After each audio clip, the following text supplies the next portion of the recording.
यूं तो एमपी का हाई फाई शहर इंदौर अपने अच्छे खाने पीने और शानदार तर्ज जिंदगी के लिए मशहूर है, लेकिन मिनी मुंबई कहलाने वाले इस शहर में जुर्म या क्राइम भी अक्सर चर्चा में आ जाता है।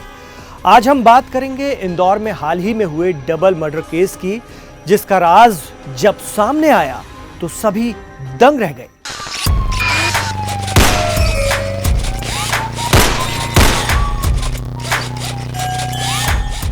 नमस्कार, आदाब, सत श्री अकाल। इंदौर के एरोड्रम थाना इलाके के अशोक नगर के एक फ्लैट में 9 दिसंबर 2023 की शाम हुए डबल मर्डर से इलाके में सनसनी फैल गई। मारी गई महिला की बेटी ने पुलिस को खबर दी। एक औरत और आदमी दोनों के गले बुरी तरह से धारदार हथियार से काट लिए गए थे। दोनों के शरीर पर चाकू के दर्जनों वार के निशान थे। घटनास्थल पर जो तलवार पड़ी हुई थी वो काफी पुरानी थी और हत्या के बाद वो मुड़ी हुई थी।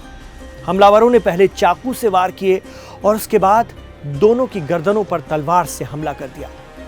जिस कमरे में दोनों के शव मिले थे, लाश मिली थी, उसमें काफी संघर्ष के निशान भी थे।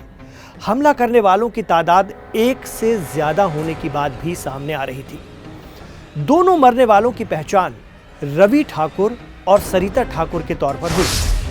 हत्या के वक्त दोनों ही के शरीर पर कपड़े नहीं थे। जी हां, और दोनों पर धारदार हथियारों से कई हमले किए। इस वारदात में मरने वाला रवि इंदौर के सरवटे बस स्टैंड के पास एक लॉज चलाता था, एक लॉज का मालिक था, जब सरिता आशिक नगर में ब्यूटी पार्लर चलाती थी। दोनों मियां बीवी नहीं थे, लेकिन दोनों के बीच ताल्लुकात थे। रवि जब भी अशोक नगर में सरिता से मिलने के लिए आता था तो आसपास के लोगों को वो खुद को सरिता का मुंह बोला भाई बताता था।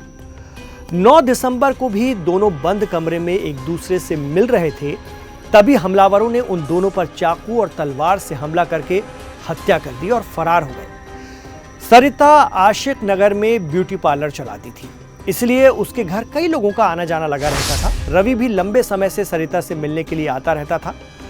पुलिस को सरिता की बेटी ने खबर दी थी।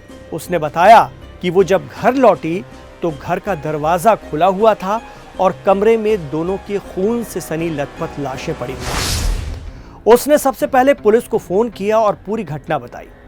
घटना के वक्त सरिता का पति ऋषि भी घर पर नहीं था। इंदौर के टीआई राजेश साहू के मुताबिक हत्या की वारदात शाम करीब 5 बजे हुई थी। सरिता ठाकुर की बेटी इशिका जब घर आई तो मां का शव देखा, साथ में रवि का शव भी पड़ा हुआ था। इस जघन्य डबल मर्डर ने इंदौर वासियों को दहला कर रख दिया था। पूरे मध्य प्रदेश में घर में घुसकर 2 लोगों के साथ हुई इस वारदात को लेकर हल्ला मच गया। पुलिस ने तफ्तीश तेज की। 50 से ज्यादा संदेही और 125 सीसीटीवी कैमरों को चेक किया गया। तब जाकर इस मर्डर केस का इंकशाफ हुआ।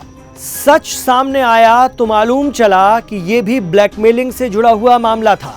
पुलिस के मुताबिक मारे गए दोनों लोग रवि और सरिता एक दूसरे मियां बीवी को कई महीनों से ब्लैकमेल कर रहे थे, जिससे परेशान होकर उन्होंने इन दोनों को मौत के घाट उतार दिया।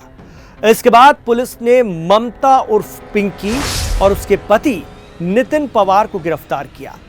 आरोपी महिला पिंकी ने पूछताछ में बताया कि वो रवि ठाकुर से करीब 1 साल से परेशान थी। सरिता के जरिए ही रवि से उसकी दोस्ती हुई। इसके बाद रवि ने उसे होटल में बुलाकर उससे जिस्मानी ताल्लुकात यानी शारीरिक संबंध बना लिए। इतना ही नहीं, रवि ने उसका अश्लील वीडियो भी बना लिया और ब्लैकमेलिंग शुरू कर दी। वीडियो सार्वजनिक करने की धमकी देकर वो कई बार उसको बुलाने लगा और उससे जिस्मानी ताल्लुकात बनाए। जब रवि से संबंधों का पता पिंकी के पति नितिन को चला तो वो उसके साथ मारपीट करने लगा। पिंकी ने अपने पति को बताया कि वो मजबूर है, वो रवि ठाकुर के जाल में फंस गई है। उसने वीडियो के बारे में भी अपने शौहर को सच बता दिया। इसके बाद दोनों मियां बीवी ने रवि और सरिता को खत्म करने की साजिश रची। प्लान करके ममता के माध्यम से रवि को सरिता के घर पर ही बुलाया गया और फिर दोनों ने तलवार और चाकू से उन दोनों की यानी रवि और सरिता की हत्या की। इतना ही नहीं, वारदात के बाद दोनों ने मोबाइल जला डाले। इसके बाद खून से सने खुद के कपड़ों को भी, क्योंकि इतना खून लग गया था, जिस तरह से मुठभेड़ हुई थी, जिस तरह से संघर्ष हुआ था उन दोनों यानी उन चारों में आपस में, अपने खून से सने कपड़े भी उन्होंने आग लगाकर जला दिए। आखिरी समय में सरिता ने अपनी बेटी इशिता को मैसेज किया था कि कुछ लोग हमें मार रहे हैं। जब तक इशिता बचाने के लिए पहुंची तब तक रवि और सरिता की लाशें गिर चुकी थीं और कातिल फरार हो गए थे।